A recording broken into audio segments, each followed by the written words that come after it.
Break के बाद स्वागत है आप सभी का, जहाँ पर लगातार हम आपको पल पल के अपडेट पहुंचा रहे हैं। जहाँ पर अयोध्या की बात करें, अयोध्या में जो जघन्य अपराध हुआ है उसके खिलाफ लगातार कार्रवाई की जा रही है, सख्त एक्शन उठाए जा रहे हैं। और वहीं बुलडोजर एक्शन लगातार जारी है। मोहित खान की बेकरी पर बुलडोजर एक्शन किया जा रहा है, जहां पीड़ित परिवार ने मांग भी की थी। बता दें कि तालाब की जमीन पर बेकरी बना है मोहित खान का, जिसकी पैमाइश करने के लिए प्रशासन सबसे पहले पहुंची और जमीन की पैमाइश किया और उसके बाद बुलडोजर एक्शन किया जा रहा है। बता दें सपा नेता मोहित खान पर गैंगरेप का आरोप है और परिजनों ने मुख्यमंत्री से मुलाकात भी की और सख्त एक्शन की मांग की थी, कहा न्याय की गुहार लगाई थी, जहां मुख्यमंत्री ने कहा था उचित कार्रवाई की जाएगी। बुलडोजर एक्शन की भी मांग परिजनों ने की थी, जिसके बाद बुलडोजर चलाया जा रहा है, जांच बिठाई गई और उसके बाद यह एक्शन लिया जा रहा है।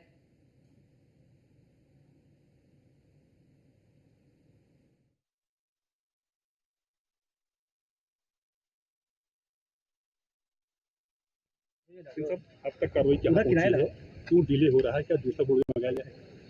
ये जो हमारी जेसीबी है ये थोड़ा फंस गई है, दूसरी जेसीबी वैसे आ रही है और जैसे ही आते ही वो काम शुरू हो जाएगा। वो थोड़ा सा वहाँ पे दलदल था, उस चक्कर में जो फंस गई, इस वजह से डिले हो रहा है, बाकी और कोई कारण नहीं है। इनकी और भी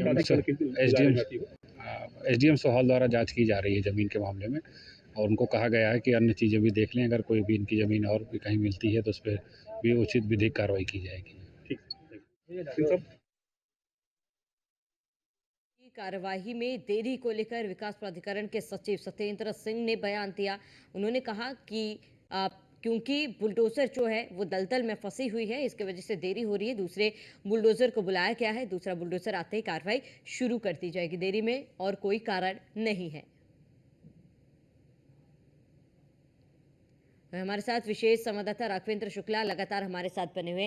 राघवेंद्र, लगातार कार्रवाई जारी है, एक एक करके सख्त कदम उठाए जा रहे हैं, लेकिन राजनीतिक पार्टियों की बात करें तो राघवेंद्र, आरोप प्रत्यारोप का दौर जारी है। लेकिन क्या वाकई में इतने संगीन मामले में आरोप प्रत्यारोप करना सही है? अगर कोई चीज गलत हुई है तो विपक्षी उसको गलत क्यों नहीं ठहरा पा रहा?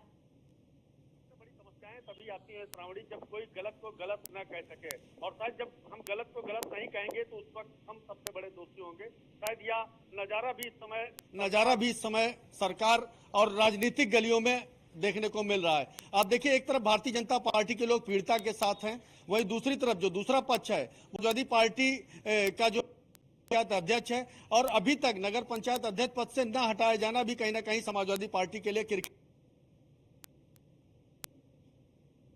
बना हुआ है।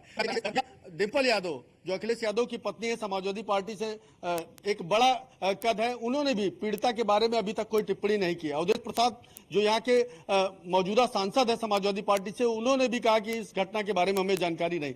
तो कुल मिलाकर श्रावणी, हम अगर किसी गलत को गलत नहीं कह सकते हैं तो अपने आप में हम दोषी माने जाएंगे, और यही वजह है कि आज देश और प्रदेश में विपक्षी दल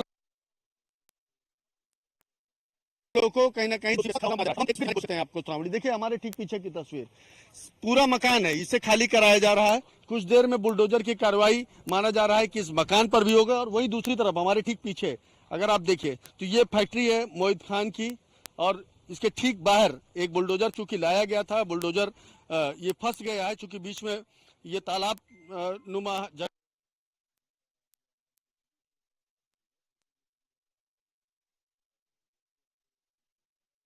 मिलेगी। ये फैक्ट्री के अंदर की तस्वीर है। भारी भरकम मीडिया का भी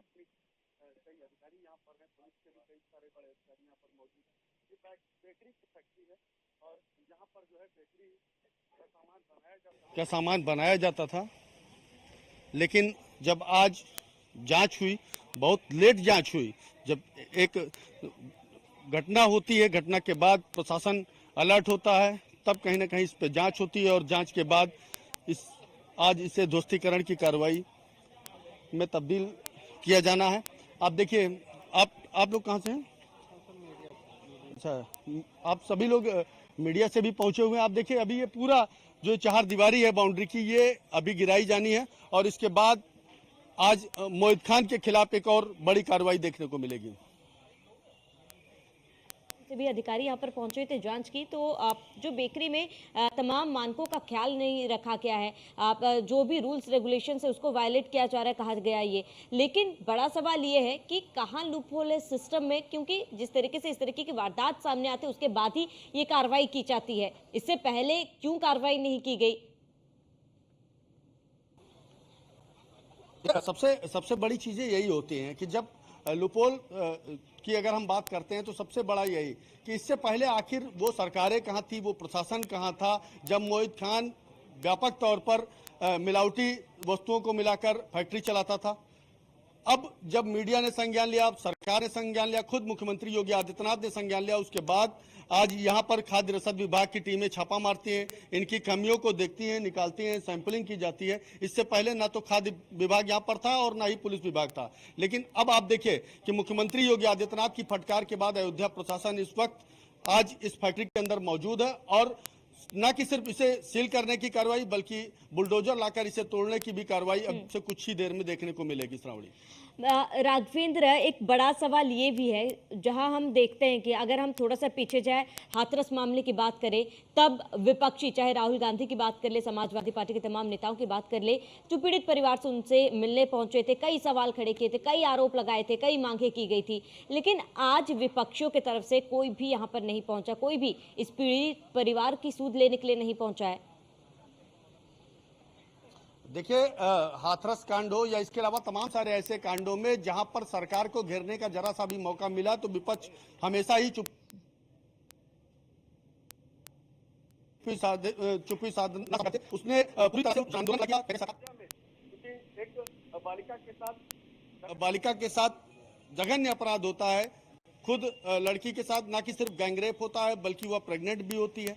आप देखिए, समाजवादी पार्टी के नेताओं पर ही आरोप लगता है कि समाजवादी पार्टी के नगर पंचायत अध्यक्ष द्वारा यह कुकृत्य किया गया है और उसके बाद से समाजवादी पार्टी की तरफ से पूरी तरह से बोलती बंद हो जाती है। समाजवादी पार्टी के सांसद अवधेश प्रसाद से जब मीडिया ने सवाल किया कि आखिर ये क्या हो रहा है। राघवेंद्र, मैं लौटूंगी आपके पास। हमारे साथ निषाद पार्टी के अध्यक्ष संजय निषाद जुड़ चुके हैं।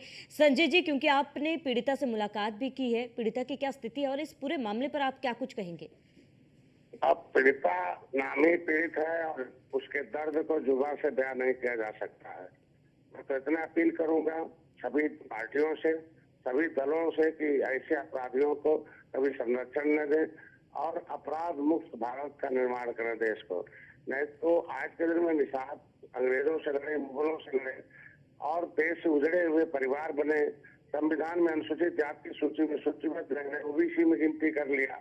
आज के दिन में अगर अनुसूचित जाति के अंदर आती तो आज किसी की हिम्मत नहीं पड़ती कि उसमें SC ST एक्ट से सुरक्षित रहती। आज के दिन में ये पीड़ित समाजवादी पार्टी का चुप्पी साधना ये साबित करता है कि वो PDA के साथ नहीं है। पी मतलब हद पिछड़ा है हम।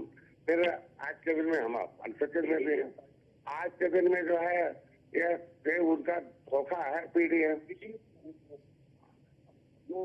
मुंह पर जो है कुछ और करना, अंदर कुछ और, उसको क्या वो कितना उसके बाद इससे पता चलता है कि अपराधियों के संरक्षण में समाजवादी सत्ता आती थी और वो उनका नगर अध्यक्ष है और एक्टिव मेंबर है और वो 12 साल की बालिका के साथ लंबे समय तक विचार करता रहा। आज मुंह न खोलना, न बोलना क्या साबित करता है? यही ना आज के दूसरे पार्टी ने निकालना जाना।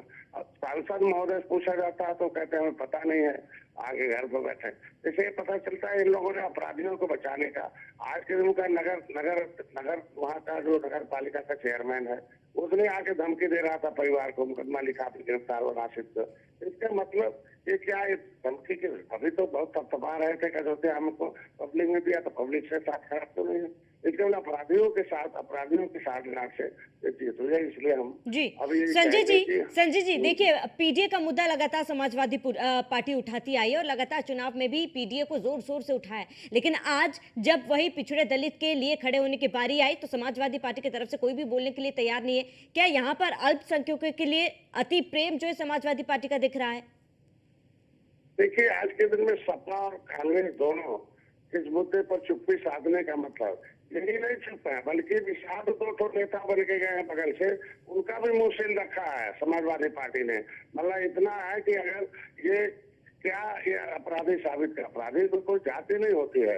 हम उसका, मैं तो मुख्यमंत्री को धन्यवाद दूंगा, मैं आवाज उठाया सदन में, उन्होंने उसे संज्ञान में लिया और आज अपराधियों के ऊपर कार्रवाई शुरू हो गई, जेल गए आज पीड़ित। लेकिन दर्द तो कैसे दूर किया जाता है? इस तरीके से अपराध पर तभी कानून बनाकर लोगों को और संरक्षण दिया जाता है। इसीलिए इस देश के भी गुजरे हुए 1857 से आजादी के जो परिवार गुजरे हुए 578 जातियां हैं, उनको विशेष कानून से सुरक्षित करने की व्यवस्था दी गई। अंतर समय criminal tribes act inquiry committee अंतर्गत, तो ऐसी जातियों के लिए सुरक्षा मुहैया कराना पड़ेगा। ये अनुसूचित जात, अनुसूचित जनजाति। संजय निषाद जी, देखिए विपक्षियों पर तो सवाल करना लाजमी है, लेकिन यहाँ पर पुलिस प्रणाली पर भी कई बड़े सवाल है। जब पीड़िता पुलिस के पास पहुंची थी अपनी शिकायत दर्ज करने के लिए, तब पहले से ही वहां पर आरोपी मौजूद थे और पुलिस के साथ ही चाय पी रहे थे। ये मामला उजागर तो हो गया है, इसीलिए सामने आया, लेकिन इस तरीके के कितने मामले होंगे जब आरोपी पुलिस के साथ बैठकर चाय पीते और पीड़िता न्याय की गुहार लगाते रह जाते हैं? तो आज तो अपराधियों पर उस तरह के चौकी से जितने लोग थे उनको हटा दिया, उनको निलंबित कर दिया। मैं तो ये कहूंगा कि अपराधी को फिर पूछताछ किया जाए, कितने अपराध किया है उसके लिप्त में, जितने अपराध में लिप्त रहा है, इस तरीके से केस में लिप्त रहा, उसे जो है रिमांड पर लेने के बाद उसे पूछताछ होना चाहिए और ऐसे ऐसे जितने केस हो उसके सारे केसेस के ऊपर करके ओपन किया जाना चाहिए। क्योंकि एक अपराध तो ओपन हुआ, ऐसे उसने 2012 के दंगा में उसका भी नाम है, ऐसे में तो ये कुछ हत्या और तमाम जगह अपराध हुए ऐसे नाम है। और ऐसे के सहारे यहाँ के सांसद चुप हैं और सांसद के साथ सारे फोटो है, उसने एक्टिव होकर उन्हें चुनाव लड़ाया है। इसके मतलब अयोध्या की इस पवित्र भूमि को कलंकित करने का काम किया है। मैं इस पवित्र भूमि से आह्वान करता हूँ, भगवान राम और निषाद राज ने जाकर रावण राज खत्म। जी संजय जी, हमारे साथ जुड़ने के लिए आपका बहुत बहुत शुक्रिया। राघवेंद्र, आप बने रहे हमारे साथ तमाम जानकारी के लिए, पल पल के अपडेट के लिए। हम लौटेंगे आपके पास, यहाँ रुकेंगे एक छोटे से ब्रेक के लिए, जल्द हाजिर होंगे।